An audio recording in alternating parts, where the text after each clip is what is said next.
have lesson plans that can be done in person with like some technology, if that makes sense. Or there's um, programming that you can download and then do hands-on activities with in person. So a hybrid is kind of going to be a lot more accessible in my opinion, but that doesn't mean you can't take the things online and do them in person and just have in-person sessions, if that makes sense. And I will get to that later as well. So yes, so there are a lot of different ways to conduct your STEM programming, and it just kind of depends on what you want to do with your program. So STEM skill sets can be done online, can be done in person. It just depends on what your day-to-day looks like for you. Okay, so let's see here. So we're going to start with Million Girls Moonshot. And this is a really big partner of ours. We love Million Girls Moonshot because, you know, their mission is really important in filling in that gap in the STEM field in like classroom space. And so, you know, they acknowledge that a lot of young people, particularly underserved and underrepresented youth, so like especially girls, you know, that's why it's called Million Girls Moonshot, because, you know, this mission is to get women and girls more engaged in STEM, whether that's at, you know, elementary school level, the middle school level, or the high school level. And so they have a lot of different ways of doing that. So their main methodology is these 4 transformative practices. So the first one is an engineering mindset. So these are, you know, values, attitudes, and thinking skills that are associated with engineering. So it's looking at real world problems, real world solutions, and thinking critically about how you would address a certain issue through an engineering mindset. And they also have equity and inclusion framework.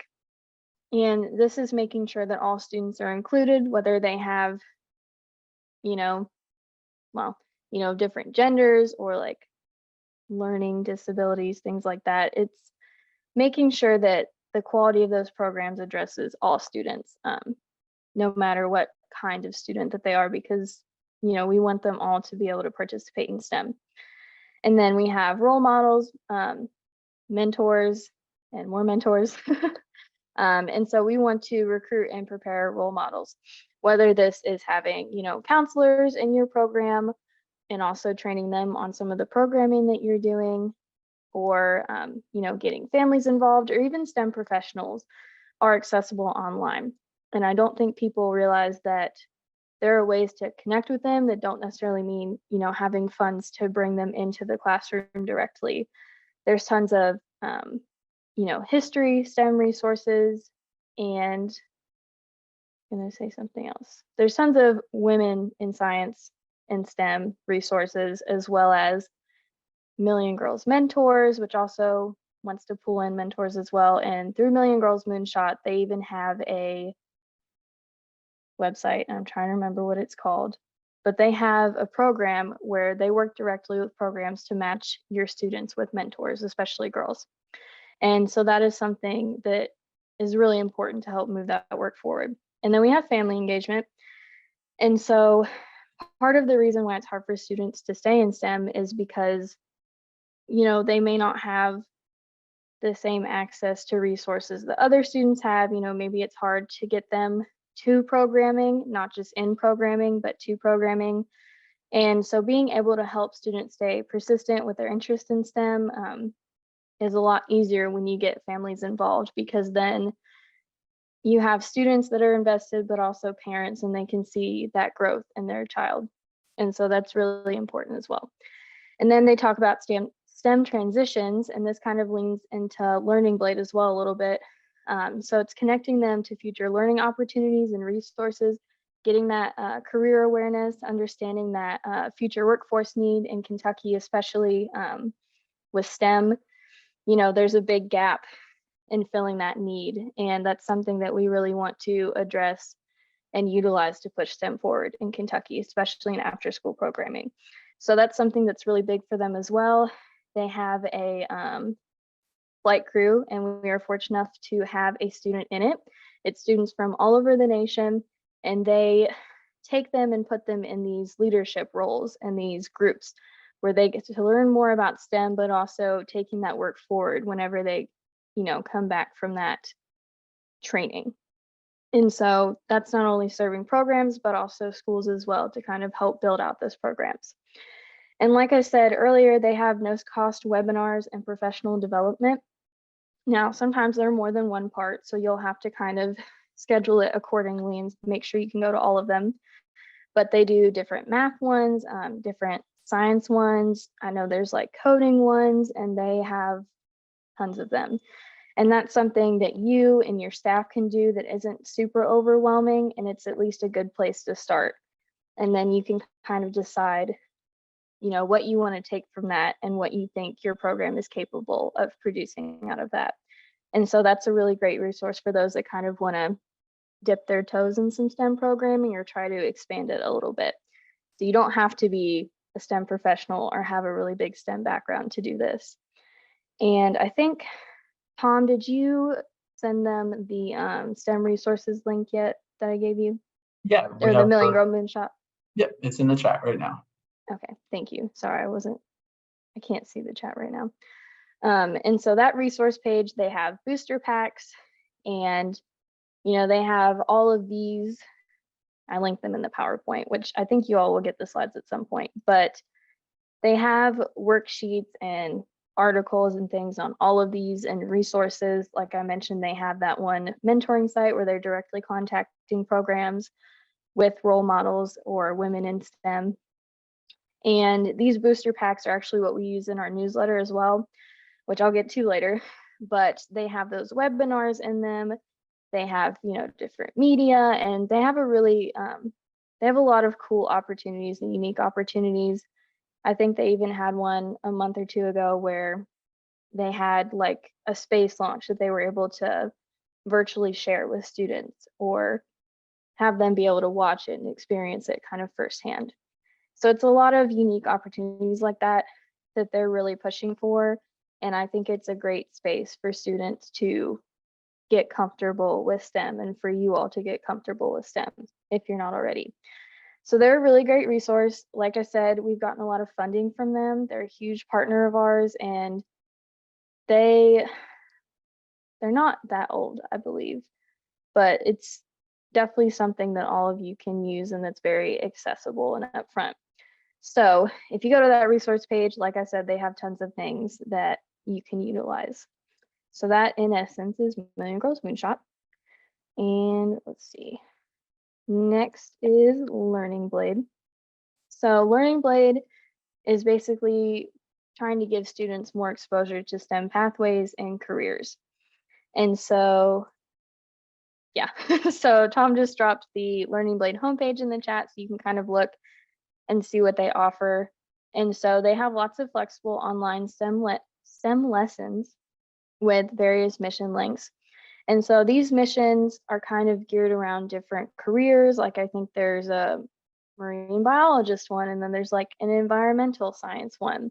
And so they take you through each of these so you can see, what is involved in that career and also what skill sets would be needed for that career. Like sometimes they'll have math challenges, or they'll give you a little paragraph blurb and then you like choose the right answer.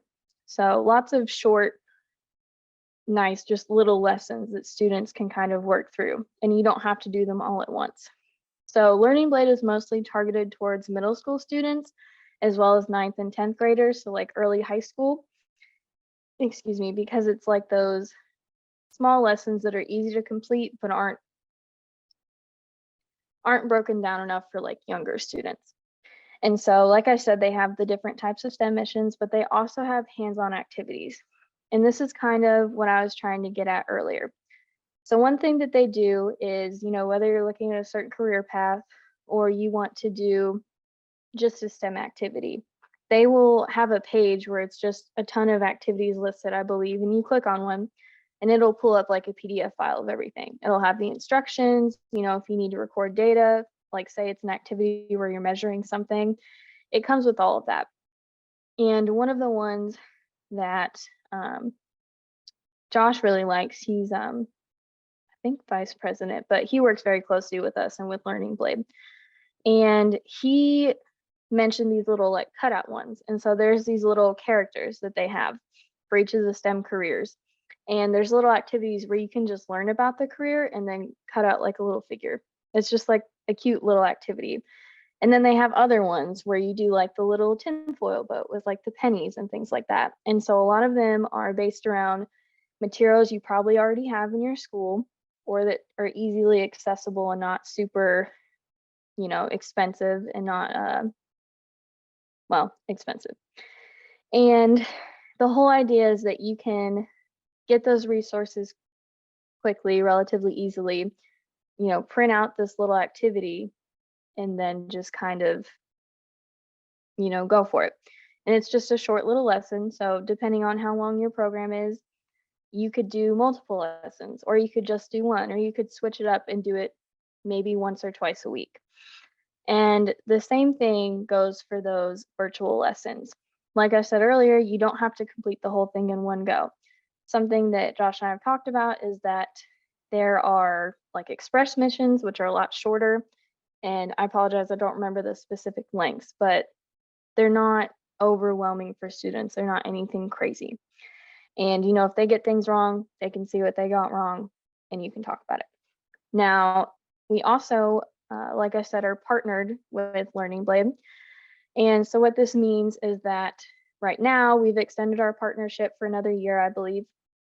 And Kentucky providers can get like a free trial almost for like the next year. So you can sign up for an account. It's super easy. And you can start utilizing Learning Blade with your resources. And I think, okay, yeah, so Tom just put the Kyosa link in where you can get a free account through Kyosa. And so what this does is you sign up your class essentially, and then automatically when you do missions, it'll record the data for you. Like if you're doing an online activity, it'll show you where students are with their missions if they're getting them done. And it'll show you kind of like almost like a grade or the accuracy of the missions as they do them. And so it's a really great way to have programming that is easily accessible, but that you don't have to go in and build or try and, make something out of like just the resources you have. Like they have it all. They have the plan, they have the online activities, they have everything. And so that's another example of taking that stuff from online and really utilizing it in person. And so you don't have to just do virtual programming, but you can if you want to, but you can do that in the same space as your students. They don't have to necessarily do it at home, or you could do that if you wanted to. It's super flexible. It depends on how you want to go about it. And something new that is still kind of it's in moderately working condition is the Pathfinder's Infosys Springboard. So this is something that they kind of just launched, and it's what am I trying to say? It's not done yet. It's in its very beginning phases, but it is targeted towards younger students. So like kindergarten through second grade, third graders, fourth graders, and fifth graders. And so what this is it's just downloads for missions. And so Josh said that he wanted to use Kyosa as kind of like guinea pigs. And so I would have to double check on how to do this, but you can also get an account for this through us. And the nice thing about this program is that it's just downloads for missions. And what that means is it's like, like those files again, where you can download them and go through those missions. And this is really nice because say, you don't want to renew it. I'm not sure how much it would be to renew it or how long our partnership will be for it. I'm assuming a year, but say it's been a year and you want to renew it. You don't necessarily have to because you have those downloads already for the mission. So it's something that you can utilize not just now, but also later. And so it's a really great program. I really like it. And I love working with Josh. He's great. And if this is something you're super interested in, you can go ahead and sign up for an account. If you need help or if you need anything, you can contact me or Josh, and our information's at the end of the slideshow. But it is something that's really great and really unique in its career awareness aspect. So, and then like I said, we've renewed our partnership, and so you can try that free trial and see kind of how you like it. And again, with Learning Blade specifically, they have missions that have downloads as well. So again, even if you can't necessarily, keep that for another year, say we don't renew our partnership again, you still have those downloads, you still have that programming. And, you know, I believe it has an explanation for the teacher as well as the student. So for how you may want to operate, the lesson plan or the mission. So it's something that you can pass down through your program as well that doesn't require all that training and doesn't require a huge STEM background. So that's Learning Blade. They're fantastic. It's a really great resource. Yeah, Molly, I just wanted to add that our partnership with Learning Blade has been great, and we are this free trial or this free kind of membership that Kentucky providers can access. Will go through September of this year. And then we do have the opportunity to renew that partnership. But for us, we really want to see if it's a useful tool. So we would love for all of you to take, to go to that registration link, also look up, get more information about the Pathfinders program that Molly mentioned that's more geared toward elementary age kids. Use it, for the rest of the school year this summer. If you like it, let us know. If folks are using it and you're really engaged in it, then we will certainly continue that partnership for another year. We just want to make sure it's a useful tool to all of you. So I just wanted to make sure I got that in there. Yes, thank you. I was not sure when our license was expiring, our partnership, if we don't continue it. Learning Blade's kind of one of those things that isn't super well known. And so, in the past, we haven't had quite as much engagement as we want. So we're really pushing Learning Blade because it is such a great resource and it has been such a great partnership. And so I would highly recommend it. And we, like Tom said, would definitely want to hear, if it's useful to you and your students in your programs. So that is Learning Blade. And then next, I'm just going to talk about us and our website. And so our website has a lot of things on it. But the biggest thing is, for me at least, since I'm the STEM VISTA, is the STEM page. So that's something that I keep updated, I keep working on, and it has a lot of things on it. And so the main thing that I want to talk about is our optional monthly STEM newsletters. And they include resources from, the Million Girls Moonshot, like I talked about earlier. They have activities, those webinars and things like that. And so what we try to do every month is include several of those in our newsletters so that you have activities you can do with your students in class or that you could even do at home.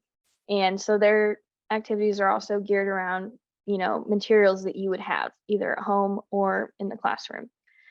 And they also have digital activities from NASA, with coding. There's so many different things you can do through them. And then, like I said, there's the Learning Blade digital programs and events. They just had a coding event not too long ago that was in our newsletter. And then we are actually partnering with them for an event in April. And it's going to be a math counts event talking about how women in STEM specifically utilize math in their everyday fields. Thank you, Tom. I'm sorry, there's so many links. And then, yes, I forgot to mention Learning Blade does have a virtual exhibit hall today. So if you want to look, further into that resource, that is a great option as well. And they have some more information about them over there. And so, yes, we have the digital programs and events. We're doing the Math Counts event with them. I'm going to be a panelist in that event. And there's going to be a lot of other women as well in the field that utilize math every day. And so, all programs, all students are welcome to come to that if you would like to. And that will also be on our website in a newsletter. And the other thing I wanted to mention was the upcoming STEM events and webinars for the month. So those Million Girls Moonshot webinars, that kind of thing, those free trainings don't always make it into our newsletter, at least not all of them, because if they did, it would be a really long newsletter. And so I try to also put them directly onto our website. And so our events page has, dates, it's organized by month, so you can see upcoming events and kind of what to look forward to like the rest of the year. And so I try to update those relatively quickly. And we have different events as well. It's not just STEM. There's also, after school programming events and different kind of professional development options and things like that. But we do have a STEM section as well, which I try to put as much as I can in. And then on our STEM webpage, we also have other free STEM resources and programming like, PBS, Click to Science. I've actually been working on a STEM asset map is one of my VISTA projects. And unfortunately, we're having some issues with it being displayed on our website, but it also has so many great resources that just aren't utilized necessarily across the state, like libraries. They may not have programming, but they have equipment and access to resources you might not have in the classroom. And so yes, we have our upcoming STEM events for all of 2023, and then our asset map was on the STEM webpage. So just keep checking back for it if that is something you're interested in looking at. And that has, national, state, local, all kinds of resources on it. So let's see. And then I have my general contact information. So this is mine, and then this is Josh's. And so he is the vice president of Learning Blade. He's fantastic to work with, and if I can't answer any questions you have, then he definitely can, and he's a great resource. So I'm going to stop there. And I just want to kind of hear from you all, well, first, if you have any questions about any of the resources or anything, and second, what is your program interested in? Like, how do you plan on utilizing these, or do you foresee any issues trying to utilize them? And you can put it in the chat, but there's also a raising hand feature that you can use, or you can just talk. You can just talk and I will address it. Let's see. Yes, so for the Pathfinders account, let's see.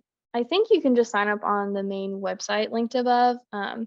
It's kind of weird because in Pathfinders is like underneath Infosys, so it's kind of weird on the website. And so I tried to link the specific one where you should be able to just register for an account. And if you can, just reach out to me and I will make sure that we can do that for you. But yes, does anyone have any questions? I know it's a lot. Are we going to go over a little bit how, because I know we did the A, B, and C, the STEM is too intimidating. Are we going to touch basics on that, like programming and how we get information or how we go out finding resources for that? Yeah, absolutely.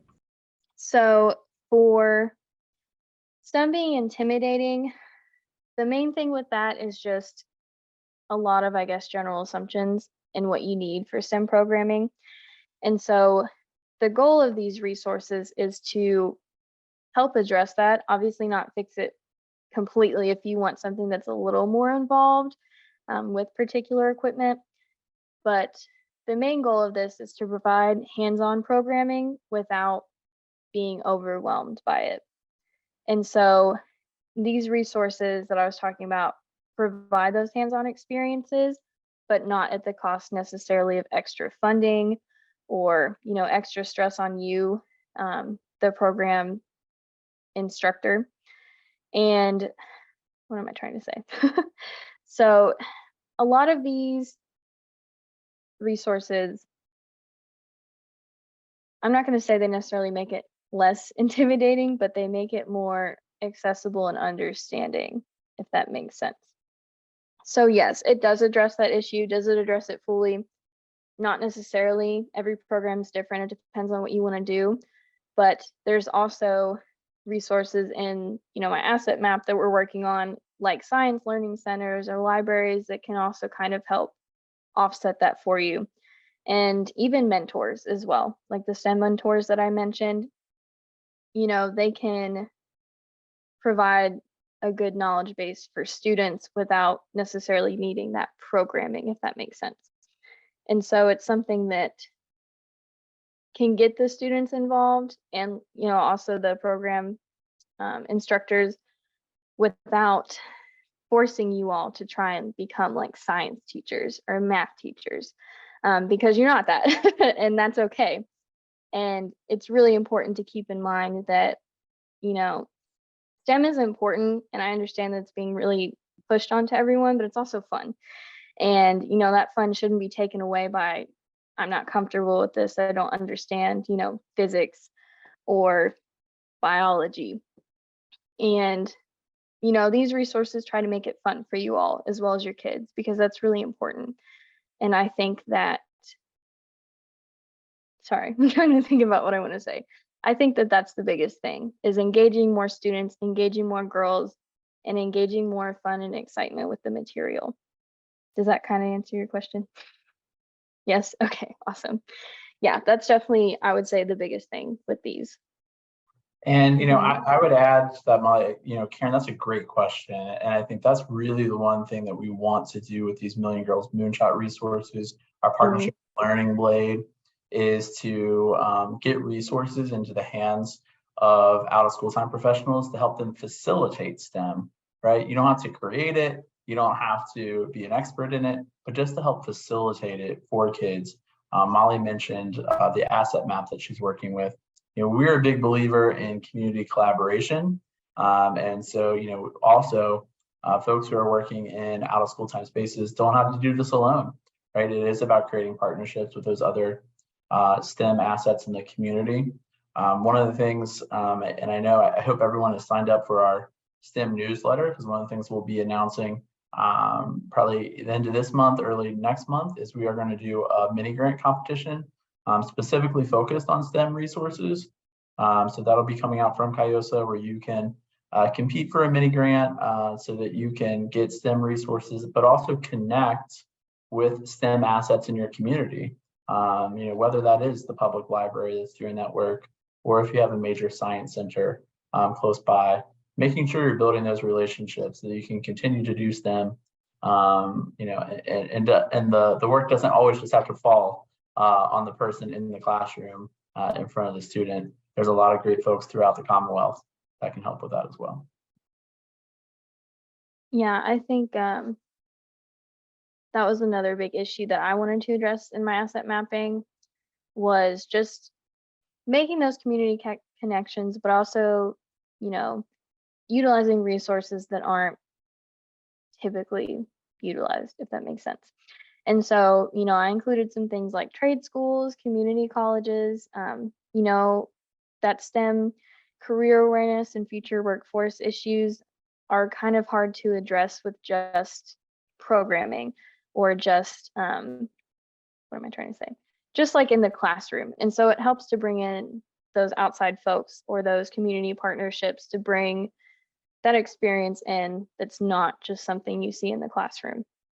And so making those connections is super important, and it's something that we really want to do. CAIOSA we are a facilitator, but we also want to empower the Kentucky after school space. And I think that, through these resources, we really are trying to do that for STEM specifically this year. Does anyone else? Oh, I'm so sorry. Who raised their hand? Becky Johnson. Did you have a question? Yeah, I have a question. When you were talking about the Learning Blade programming and like entering in like your classes or your rosters, is that something?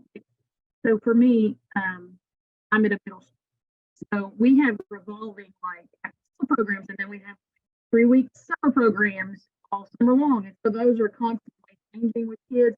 Those are something that we can import class rosters as far as that goes, or is that something that we can? need to or no? Can you repeat the last part? I'm sorry, you broke up and I couldn't hear it. Sorry. It's Is okay. we can import as many class rosters as we need as the road out programming, right? Or no, just kind of get to know everybody in the section. Yeah, that's a good question. I was trained in Learning Blade. It was a little bit ago, so I'm a little rusty, but I want to say yes because I'm pretty sure you can have different classes. You can definitely import like rosters and keep track of those students for sure. As for the multiple classes, I apologize, I'd have to double check, but I do believe you can have more than one because you like name your classes. It might depend on the license, whether it's for one classroom or not. So that's a really good question. I'm so sorry. I'm trying to remember. Yeah, That's it might fine. depend. I appreciate Yeah, of course. I was Yeah. just for Yeah, throughout yeah. the program of the summer. I would say the best course of action on that is maybe just if there's not necessarily one teacher in charge of the programming, maybe try and split it because everybody can get their own free account. I'm going to be honest, I think it's one account or one classroom per account. I'm not 100% sure. I can double check with Josh and get back to you. Or you can email me and I'll definitely get back to you. But I think it's probably one per like license or per account. And so I would say probably split it up between a couple of teachers if you can, and then everybody can have that free account because there's no like limit to that with our partnership. So definitely you can do that and it'll help you keep track of your students. So I'm sorry, that's probably not the best answer, but I want to say because it normally costs money, it's probably one classroom per like account. And the other thing I would add to that, Becky, is because we have the statewide license, the team at Learning Blade can provide a lot of technical assistance and training to your team as well, individualized to your program. So exactly what you need, they can get it for you and get you set up the way that makes most sense for how you're running your program. Yes, thank you. I did forget to mention that. They do, they will come in and work with you all directly. And usually, sometimes Josh will have me there too, but we will help you get your stuff set up if you can't, whether that's importing student rosters or figuring out missions or how you want to run things. So we can also absolutely do that too. Does anyone else have any other questions? And it can be about anything. If there's something that we talked about earlier, like in the poll questions that you don't feel like was necessarily addressed, like, you know, we talked about STEM being too intimidating. If there's anything like that, I can also talk about that too.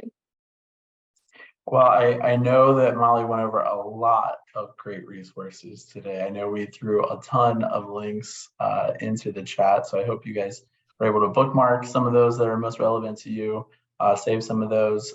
You know, again, on the session page for today, it does have Molly's contact information.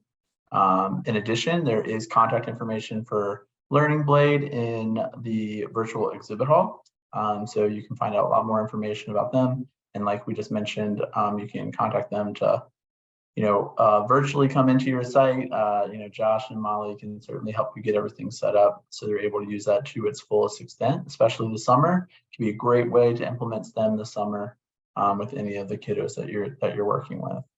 I did just want to bring up to everyone's attention real quick is that I'm going to drop in the chat another link, but this one is for our conference evaluation. So please make sure you're filling that out. This is our second year of hosting a virtual conference for out of school time professionals in Kentucky. And so we always want to get better and make sure we are providing the resources and the technical assistance that you need that makes the most sense for you. I did just want to give a bit of a preview for tomorrow. So tomorrow is obviously day 2 of our Springboard to Summer virtual conference. We have a great kickoff session. We're going to learn a little bit more about policy as it relates to summer learning tomorrow, but we also have a great youth panel. So we have several different youth from all over the country joining us including Ariel, who is from Louisville, and she is on, as Molly mentioned, the Million Girls Moonshot flight crew this year. So some great youth leaders that are going to tell us about why they want more summer programs in their community and what we can do as adults to lift up their voice in those programs and make sure we're designing programs that they want to come to, because I know that's always something that's in the back of our mind as well. And we also have another great afternoon of breakout activities, everything from social emotional learning to high quality planning for summer, to learning more about how to implement gardens at your center, at your school. So lots of great activities and learnings for tomorrow. I would also encourage you, after we sign off here, to go back to the forum that's on the homepage of the website. It's a great place for you to connect with colleagues from around Kentucky. You can see everyone's got a little badge where they're from, Kentucky or Oklahoma, so you can find people to connect with. You can start a thread and kind of debrief about all the good resources that you learned from Molly today, or something else you learned in any of the other sessions that were going on, and just another great way to connect. So I will, one last opportunity though, we still have a few more minutes, but one last opportunity to ask Molly any more questions you have about STEM resources that are available. Also, Tom, do we need to tell them about the certificate that they get? Yeah, Or- I will. Yeah, just real quickly mention, if you are a Kentucky participant and you need, you want to earn credit for this training credit through ECE Trust, you will receive an email from me next week. It will include a certificate of attendance that you will be able to submit to ECE Trust for your time, both today and tomorrow. So be on the lookout for an email from me early next week with that certificate. Thanks for that reminder, Molly. You're welcome. I just wanted to make sure we didn't forget. Absolutely. Awesome. So please fill out the evaluation. Other than that, we will cut out just a few minutes early, and we'll see everyone tomorrow, 10 a.m. Eastern, 9 a.m. Central Time, for the kickoff of day 2 to springboard to summer.